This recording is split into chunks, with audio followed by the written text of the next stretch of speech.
Red horse pa more. Today I'm going to introduce Gender.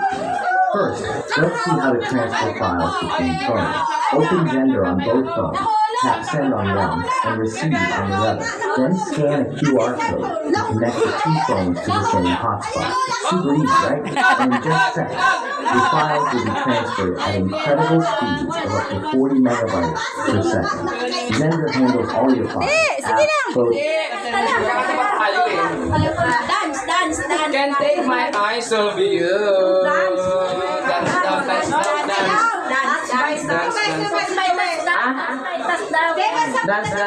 Dance.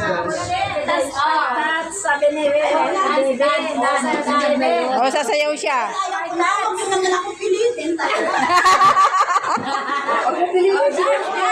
And can take my eyes off you. Ate can take my eyes off you. Dance down. Para daw sasayaw sa gitna, ah.